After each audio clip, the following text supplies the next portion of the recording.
If every time that person shows up you feel your peace snuff out like a candle in the wind, stay here. Not everyone who comes into your life is sent by God. Some distract, others drain you.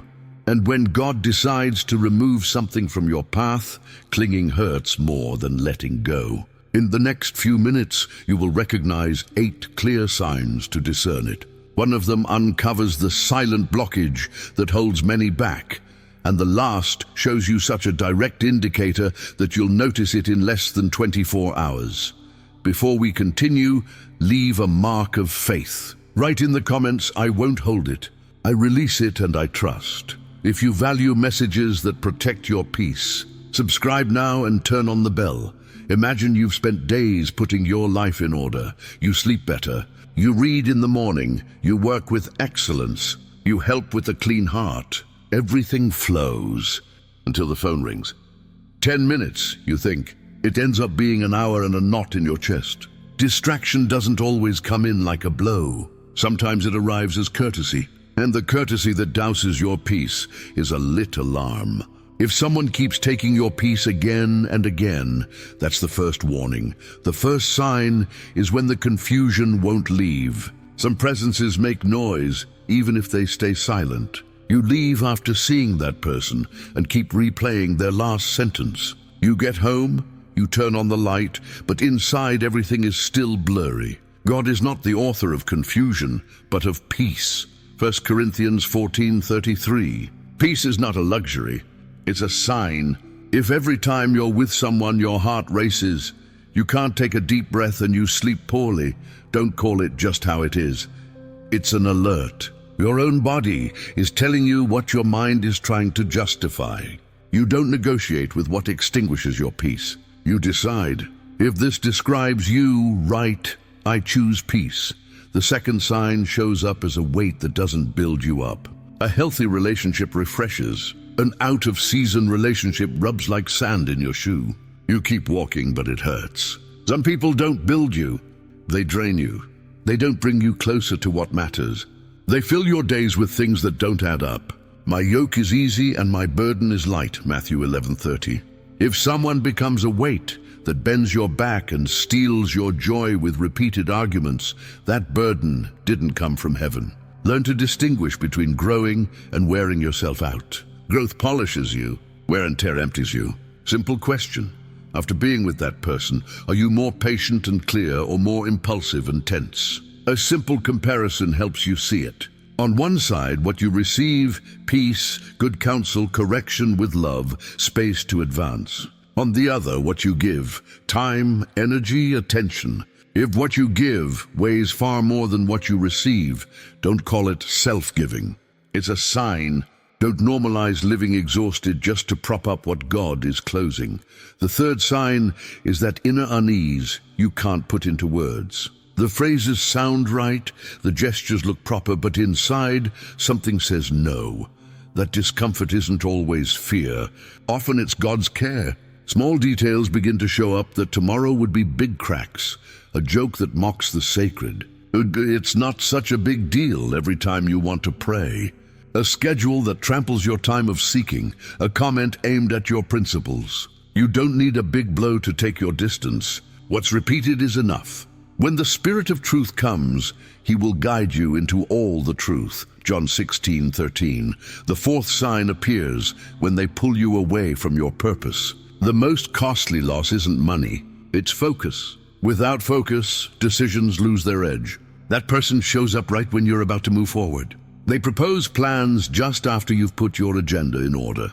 They entangle you in commitments that push aside what's important. If to maintain that bond you stop reading, you shorten your times of seeking, and you fall behind on what you knew you needed to do, don't call it coincidence. Coincidence doesn't repeat with such precision. You are running well. Who hindered you? Galatians 5:7. Remember, when did your mood drop? Who did you talk to that day? Which conversation did you say yes to when inside it was a no? Most people don't fall by one big misstep. They drift through small, repeated concessions. The fifth sign is the no that wounds your pride but protects you. Meetings fall through, messages go unanswered, doors close. It hurts, yes, but not every rejection comes to destroy you. Many times it redirects you. What he opens, no one can shut. And what he shuts, no one can open. Revelation 3:7. There are doors God closed because behind them was a fall. Since you didn't see it, he preferred to wound your vanity rather than your destiny. If the no repeats from several sides, it may be protection. Give thanks for the no's you don't understand today.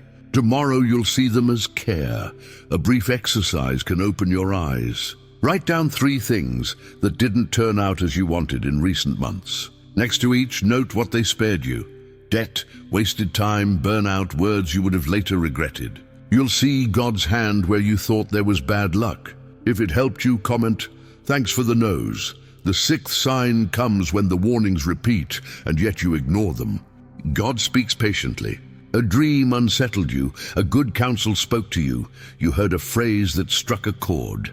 You saw 2 or 3 similar signs in a few days. Even so, you gave another chance without changes. Warnings aren't for living in fear. They're for walking with prudence. Stubbornness isn't bravery. It's pride. Soft phrases can wound what is sacred. You're overreacting. Why so much? That's not for everyone. This again. Be careful with any voice that mocks your healthy habits. He who is often reproved, yet stiffens his neck, will suddenly be broken.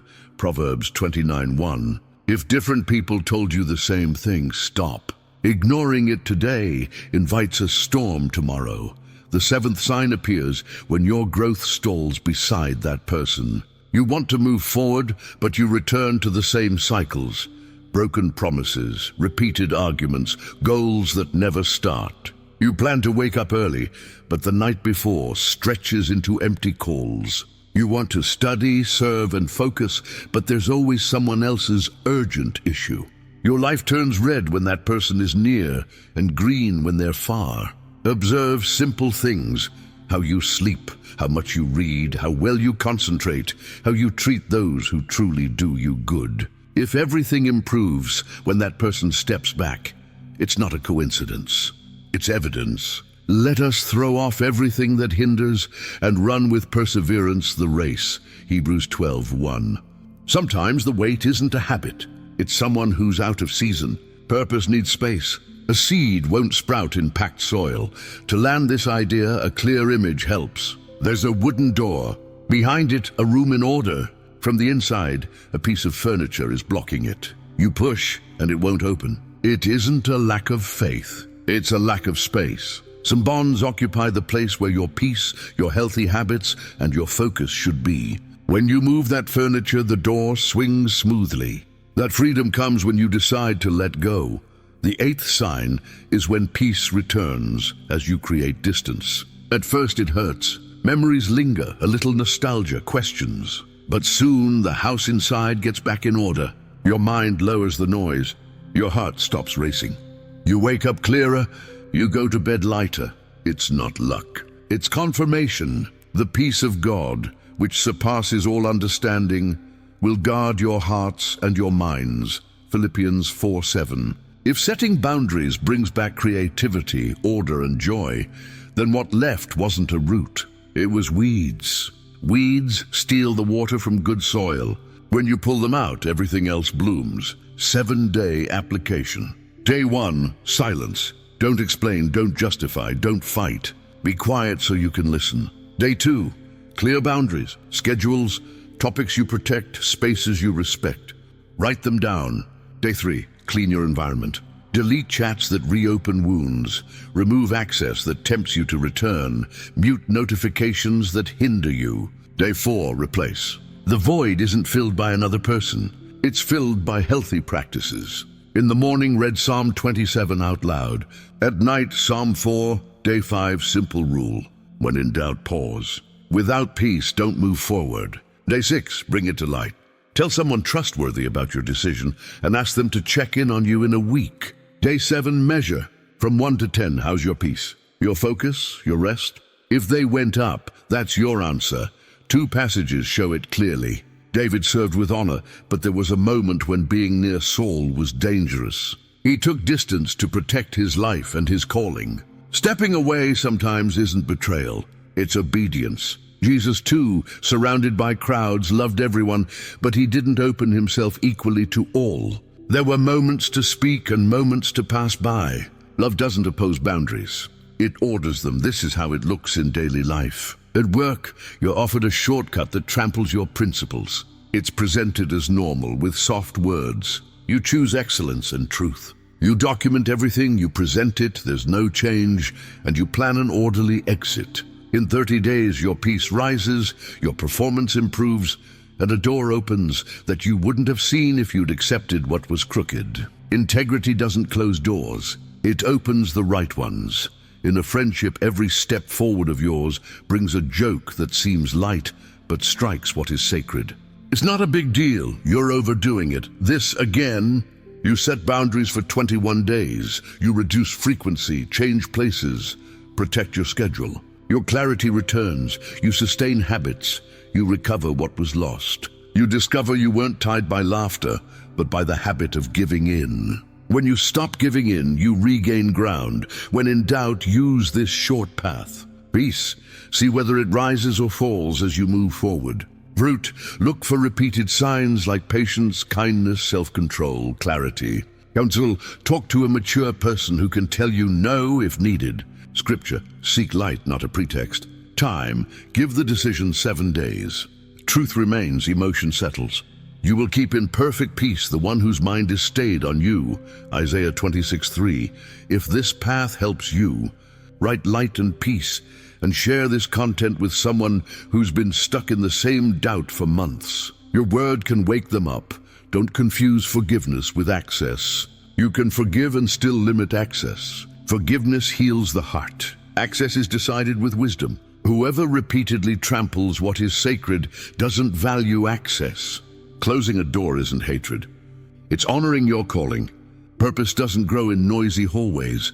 It grows in rooms of peace. For this week, simple guiding words. Monday, set my heart in order. Tuesday, teach me to let go.